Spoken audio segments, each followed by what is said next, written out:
제가 어느 글에서 읽은 것인데 설교에 필요해서 소개하려고 합니다. 어느 부인이 말끝마다 당신이 뭘 알아? 라고 하면 시도 때도 없이 남편을 구박했는데 어느 날 병원에서 부인에게 전화가 왔다고 합니다. 남편이 교통사고를 당해서 중환자실에 있으니까 빨리 오라는 연락이었습니다. 부인은 허겁지겁 병원으로 달려갔죠. 그러나 병원에 도착했을 때는 이미 남편이 죽어서 하얀 천을 뒤집어 쓰고 있었습니다. 늘 구박했었는데 막상 죽은 남편을 보니까 그렇게 서러울 수가 없었습니다. 부인은 죽은 남편을 부여잡고 한없이 울었습니다.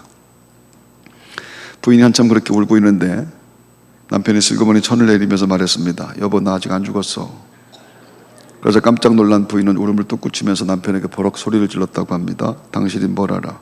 의사가 죽었다고 하는데. 살았는데 죽었다고 하는 것은 참 답답한 일입니다. 하지만 그에 못지않게 죽은 사람을 살았다라고 하는 것, 나아가서 산 사람이 죽은 사람처럼 사는 것은 또 말할 것도 없을 겁니다. 성경은 끊임없이 삶과 죽음에 대해서 얘기하는데 오늘 말씀을 통해서 우리 삶에 무엇이 산 것이고 또 무엇이 죽은 것인가라고 하는 것을 알게 되는 은혜가 우리 모두에게 꼭 있게 되기를 바랍니다. 하나님이 세상을 창조하시면서 산 것에 대해서 산 것을 만드셨는데 그것을 이렇게 말씀하죠.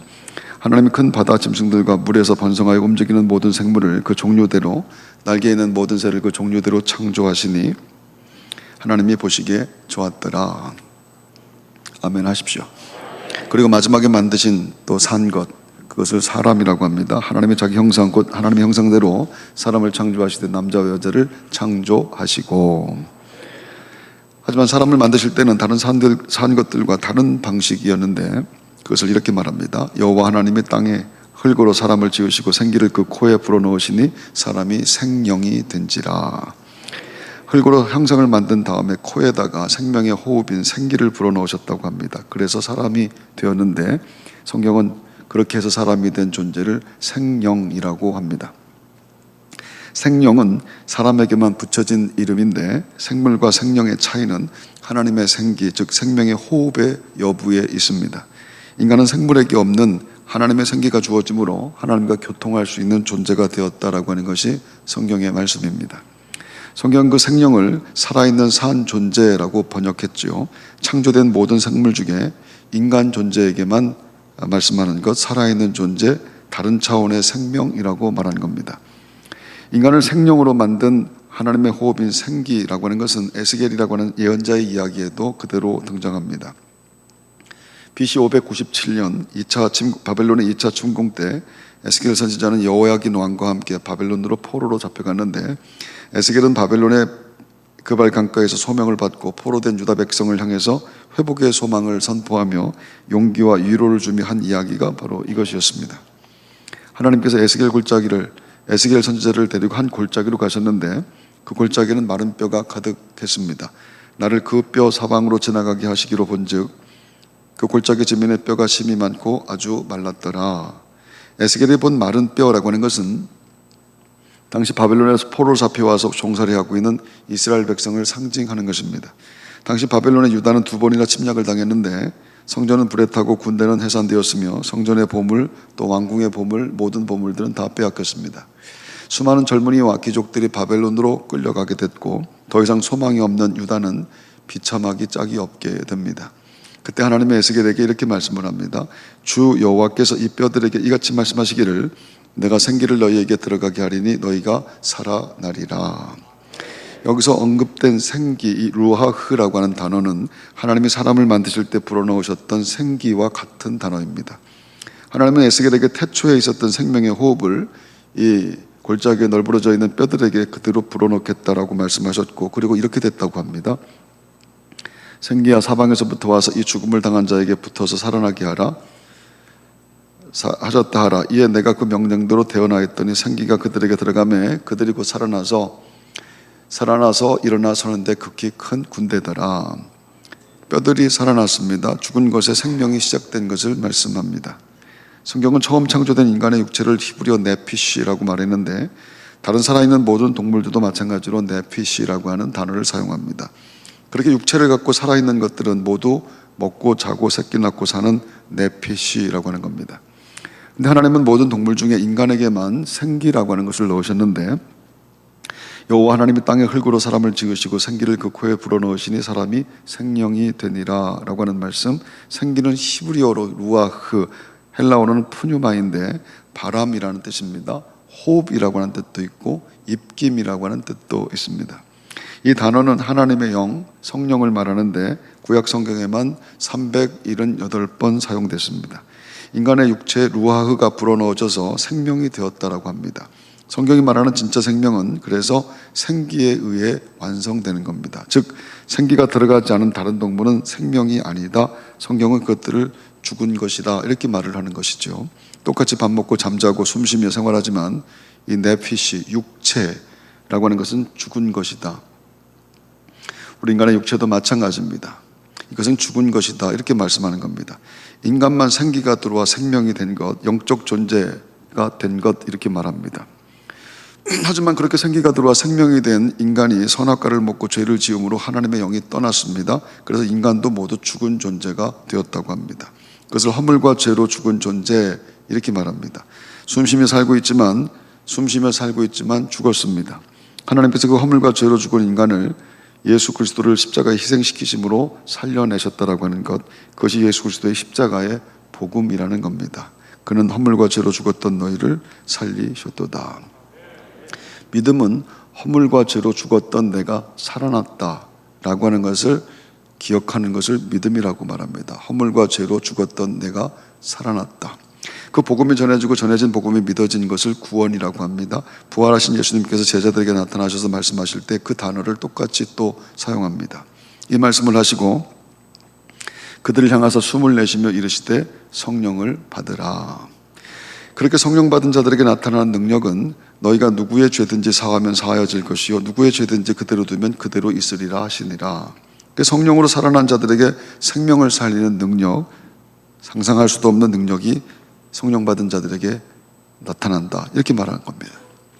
바울은 예수님을 그리스도라 부르는 것, 즉 그분이 십자가를 지시고 죽으심으로 내 죄를 대속하여 구원하셨다, 그분이 구주이시다라고 고백하는 것, 그것은 전적으로 성령의 역사로만 가능하다고 합니다. 이렇게 말씀하죠. 그러므로 내가 너희에게 알리노니 하나님의 영으로 말하는 자는 누구든지 예수를 저주할 자라 하지 아니하고 또 성령으로 아니하고는 누구든지 예수를 주시라 할 수 없느니라. 예수 믿는 것은 죄에서 구원받은 것인데 예수가 믿어진다라고 하는 것이 성령의 역사. 그래서 성령이 죄로 죽은 나를 살려내셨다 이렇게 말하는 겁니다. 예수 믿고 예배하는 나, 그 나는 성령이 살려내신 것이다. 할렐루야. 바울은 에베소 교인들에게 그 말씀을 하면서 오직 성령으로 충만함을 받으라 이렇게 말을 합니다. 오직 성령으로 충만함을 받으라. 죽은 자들아 살아나라, 성령 받아 살아나라 라고 하는 그런 뜻이었습니다. 오직 성령으로 충만함을 받으라. 다시 한번 말씀합니다. 여러분 크게 아멘 하십시오. 오직 성령으로 충만함을 받으라. 그게 살아나는 것이기 때문에 그렇습니다. 따라서 성령이 죽은 자에게 생명이 임하는 것이라고 한다면 성령이 임하지 않은 것은 다 죽은 것이다라고 하는 뜻이 됩니다. 소유한 것, 이룬 것, 구축한 것, 누리고 베푸는 그 어떤 것과도 관계없습니다. 성령이 오시어 믿고 찬송하고 기도하며 예배하는 사람들, 그들만 살아있는 사람이라. 따라서 예수 믿고 구원받는다라고 하는 것은, 구원받았다라고 하는 것은 내가 원래 죽은 자였다라고 하는 것을 기억하며 사는 겁니다. 나는 예수님의 십자가로 살아났는데 그것은 내 땀과 노력과 학업으로 지식으로 깨달아진 것이 아닙니다. 성령님이 가르쳐 주어서 알게 된 사실입니다. 예수님은 부활하고 승천하시면서 성령에 대해서 이렇게 말씀합니다. 보혜사 곧 아버지께서 내 이름으로 보내실 성령, 그가 너희에게 모든 것을 가르치고 내가 너희에게 말한 모든 것을 생각나게 하리라. 성령이 오셔서 예수님을 가르쳐 주신다 이렇게 말씀한 겁니다. 그러니까 성령 받지 않으면 예수 그리스도 그리고 십자가의 복음, 하나님 나라 이런 것 같은 것들을 알 수 있는 방법이 없다라고 하는 것이죠. 성령 받지 않으면 성경을 읽어도 무슨 말인지 모르고 말씀을 들어도 평생을 말씀을 들어도 성령 받지 않으면 그게 무슨 뜻인지 모릅니다. 교회를 다녀도 모릅니다. 누가 당신이 뭘 알아? 라고 말을 해도 할 말이 없다라고 하는 것, 아무것도 모르기 때문에. 그리고 의외로 아무것도 모르는 상태에서 교회를 다니는 사람들도 의외로 참 많다라고 하는 겁니다. 성령이 가르쳐 주십니다. 성령이 가르쳐 주시는 은혜, 여러분 그 은혜를 소망하며 성령 강림절에 예배하는 여러분들이 되기를 바랍니다. 따라서 성령의 역사가 없으면 잠자고 깨고 밥 먹고 걷고 일하고 다녀도 다 죽은 것이고, 아무리 화려하고 사람들이 많이 모인다 할지라도 그건 교회가 될 수가 없는 겁니다. 성령 받아야만 삽니다. 그리고 살아난 것이 분명한 자는 절대로 죽은 자를 부러워할 수가 없는 겁니다. 영국의 설교가 찰스 스펄전이 그것을 이렇게 말을 합니다. 콩을 먹고 사는 비둘기가 고기를 먹는 독수리를 부러워하는 일이 없고, 푸른 초장에서 풀을 뜯는 양떼가 짐승을 잡아먹는 사자를 부러워하지 않는다. 왜냐하면 먹는 양식이 다르고 사는 세계가 다르기 때문이라. 성령으로 살아나 하나님과 교통하는 사람은 하나님 나라에 소속된 하나님 나라의 백성들입니다. 찬송하며 예배할 때 그 나라가 감지되게 되지요. 그래서 평생 똑같은 찬송을 부르고 똑같은 말씀을 듣는데 평생 감동하고 평생 감사하며 평생 흐느끼며 평생 기뻐하며 평생 춤을 추는 겁니다. 성령이 알려주는 것들이 너무 놀랍고 그리고 너무 감격스럽기 때문에 그런데, 그 성령의 역사하심의 분명한 증거는 오늘 우리의 예배에도 우리의 심령 가운데 꼭 임하게 될 줄로 믿습니다. 죽은 인간에게 성령이 부어져 살아나는 것을 상징적으로 보여준 것이 오순절의 성령 강림 사건이었는데, 예수님은 부활 후 40일 동안 세상에 머무시다 승천하시면서 제자들에게 예루살렘을 떠나지 말고 기다렸다가 성령을 받으라, 이렇게 말씀합니다. 제자들이 다락방에 모여 기도하면서 성령 강림, 주님의 약속의 말씀을 붙잡고 기다렸죠. 이렇게 말합니다. 제자들이 마음을 같이하여 오로지 기도에 힘쓰더라. 그렇게 기도하던 사람들, 그렇게 기도하며 약속하신 성령을 기다리던 그들에게 성령이 오셨는데, 성경이 그것을 이렇게 묘사를 합니다. 성령이 오시는 장면입니다. 잘 보십시오, 여러분. 후련히 하늘로부터 급하고 강한 바람 같은 소리가 있어 그들이 앉은 온 집에 가득하며 마치 불의 혀처럼 갈라지는 것들이 그들에게 보여 각 사람 위에 하나씩 임하여 있더니 그들이 다 성령의 충만함을 받고, 바람처럼 그리고 불처럼 생기가 그들에게 들어왔습니다. 기대하고 소망하며 기도하던 사람들에게 성령님이 오셨습니다. 하나님의 영이 들어와 사람들이 살아나게 되는데 그 성령이 교회에 온 겁니다. 그리고 교회에만 왔습니다. 그래서 교회만 산 것입니다. 그래서 교회가 세상의 소망인 것입니다. 할렐루야. 교회의 주인이 예수 그리스도이신데 성령이 부어진 교회에 예수 그리스도의 구원이 있습니다. 성령이 역사하는 교회만 생명이 있고요, 다른 것은 다 죽은 겁니다. 아무리 고상하고 근사하고 멋져도 성령의 역사가 없으면 그건 다 죽은 것이라 귀 있는 자는 들을지어다. 할렐루야. 예수님이 모두 내게 오라고 말씀하시면서 이렇게 말씀합니다. 수고하고 무거운 짐진 자들아 다 내게로 오라. 내가 너희를 쉬게 하리라. 나는 마음이 온유하고 겸손하니 나의 멍에를 메고 내게 배우라. 그리하면 너희 마음이 쉼을 얻으리니 이는 내 멍에는 쉽고 내 짐은 가벼움이라 하시니라. 예수님께서 자기 백성들을 교회로 부르셨습니다. 다 내게로 오라. 그 쉼을 주시기 위함이다, 이렇게 말씀합니다. 하지만 교회에 있는 것이 나의 멍에이고 나의 짐이라, 이렇게 말씀하지요. 멍에와 짐이 있는 곳에는 쉼이 없는 겁니다. 쉼이라고 하는 것은 그런 것들이 없는 상태를, 그것을 쉼이라고 말하기 때문에 그렇습니다. 따라서 주님께서 다 내게로 오라, 내가 너에게 쉼을 주리라 하면서 나의 멍에와 나의 짐을 얘기한다고 하는 것은, 그것은 산 자들만 감지하게 되는 쉼을 의미합니다. 교회는 그리스도의 십자가를 질 수 있는 성령의 역사, 내게서 나오는 내 힘이라고 할 수 없는 것들이 교회에는 있습니다. 예수님은 그것을 진짜 쉼이라고 말씀하신 것이고, 생기가 들어와 살아난 사람들만 감지하는 쉼이 예배하는 사람들, 교회에서 수고하고 애쓰는 사람들, 믿음이 들어온 사람들, 성령의 역사가 있는 사람들에게 있는 것입니다.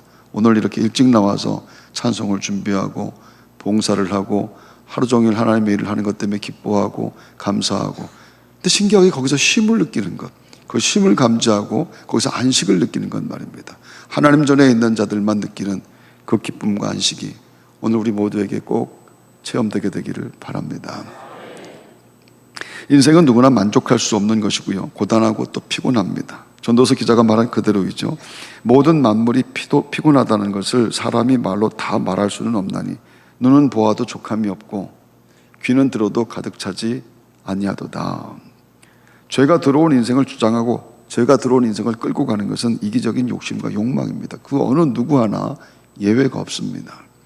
모든 죄는 욕심으로 시작하고 모든 죄는 장성하며 그 끝은 죽음일 수밖에 없는데, 충족될 수 없는 욕심으로 사는 인생은 마지막까지 피곤할 수밖에 없는 겁니다. 성령은 내가 죄로 죽은 존재이고 그래서 육적인 욕망으로 평생 피곤할 수밖에 없는 존재였음을 알려주고 있습니다. 죄로 죽을 수밖에 없는 것을 알고 구원의 줄을 붙잡게 만들어 주십니다. 그것은 나는 안 된다, 내 힘으로는 살 수가 없다라고 하는 것, 자기 부인의 자리로 끌고 가는 것을 말하죠. 그래서 성령의 능력 안에서 내 욕망의 죽음이라고 말합니다. 그렇게 욕망이 죽어버릴 때 비로소 진짜 쉼이 시작되는데, 그런데 욕망은 죽지 않습니다. 인간의 욕망은 절대로 사라지지 않습니다. 인간의 욕망은 죽어도 죽지 않는 것인데, 어떤 수련과 어떤 가르침과 어떤 결심과 결단을 통해서도 인간의 욕망은 사라지지 않습니다. 왜냐하면 인간의 욕망은 나 자신이기 때문에 그런 겁니다. 욕망이 사라지고 욕망이 죽는다고 하는 것은 내가 죽는 것이기 때문에, 내가 죽기 전에는 절대로 그것은 사라질 수가 없는 그런 것이기 때문입니다. 그것을 느낀 바울이 이렇게 말을 합니다. 오라 나는 곤고한 사람이로다. 이 사망의 몸에서 누가 나를 건져내랴.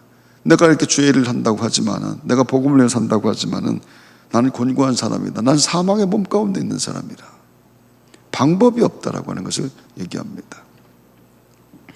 영성학자인 하일리 나우엔이 교통사고로 거의 죽다가 살아났었는데, 거의 완전히 죽었다 사람들이 말할 정도로 됐다가 다시 살아났습니다. 그때 일을 기록한 책에서 이렇게 말을 합니다.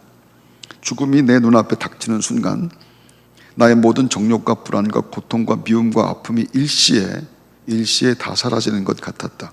왜냐하면 그 죽음 너머에 새로운 세상이 있다는 것이 그 순간 너무나 명확하게 깨달아졌기 때문이다.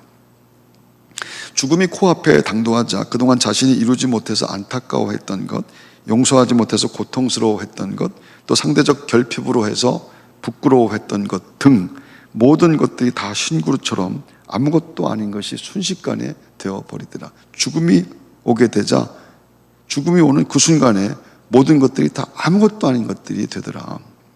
왜냐하면 육신의 죽음과 함께 그 모든 육의 감정들의 발원지였던 세상이 함께 죽어버렸기 때문입니다.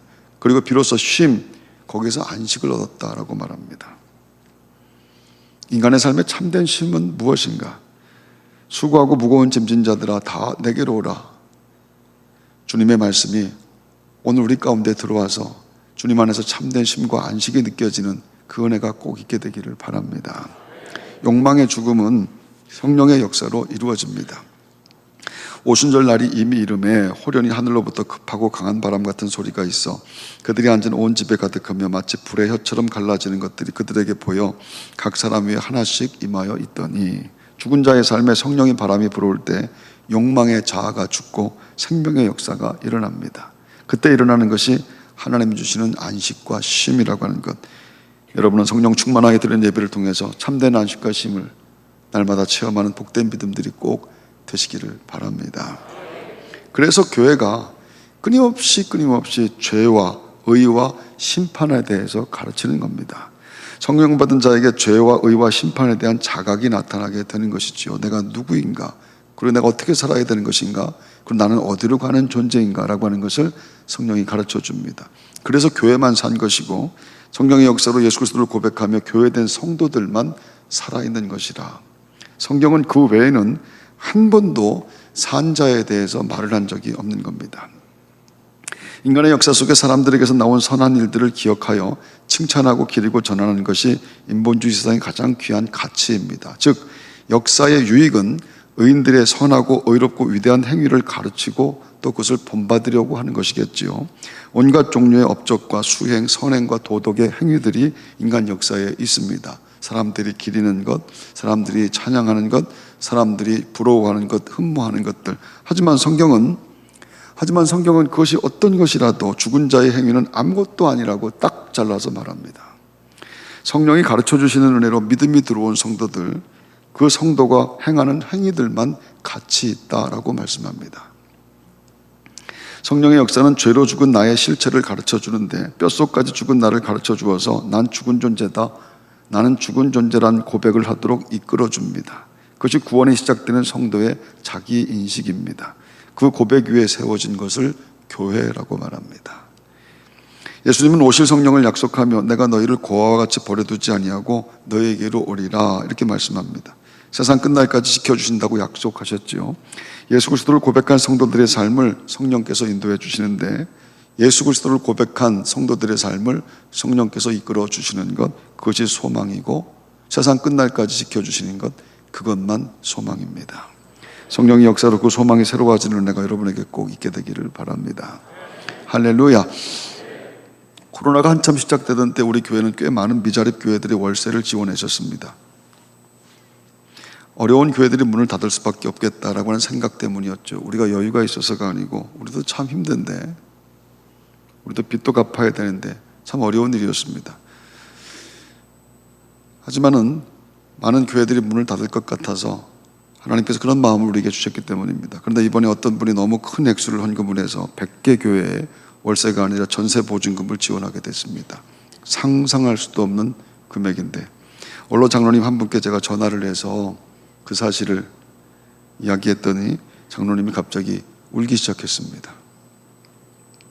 일제강점기에 민족 지도자들을 배출해서 조국의 독립과 복음화를 위해서 우리 교회를 120년 가까운 세월 사용하셨는데, 교회가 위기라고 하는데 하나님께서 우리 교회를 통해서 어려운 교회들을 살려달라고 기도해 왔는데 하나님이 기어이 응답해 주셨습니다. 그 기도가 응답된 것이 너무 감사하고 너무 감격이 되어서 우리 장로님이 거의 울으십니다.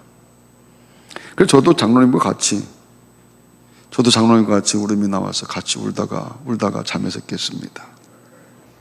잠이 깼는데도 흥분이 이어져서 그 자리에 엎어져서 기도했습니다. 성령께서 그런 꿈을 꾸게 하셨으니 바라는 것들이 실상이 되게 하실 줄로 믿습니다. 우리 교회를 통해서 하나님만 하실 수 있는 일들이 반드시 일어나게 될 줄로 저는 믿습니다. 비록 꿈이지만 얼마나 그것이 감격이 되는지 모릅니다. 요엘 선지자는 성령이 임할 때 일어나는 일에 대해서 이렇게 예언합니다. 그 후에 내가 내 영을 만민에게 부어주리니 너희 자녀들이 장래일을 말할 것이며 너희 늙은이는 꿈을 꾸며 너희 젊은이는 이상을 볼 것이며. 네가 뭘 알아? 네가 뭘 알아? 우리는 한치 앞을 모르는 그런 인생들입니다. 내가 누구인지, 어디로 가야 할지, 무엇을 해야 할지, 무엇을 믿어야 될지, 어떻게 살아야 될지 모릅니다. 그냥 사는 겁니다. 성령이 오셔서 가르쳐 주신다고 합니다. 성령 그가 너희에게 모든 것을 가르치고 내가 너희에게 말한 모든 것을 생각나게 하리라.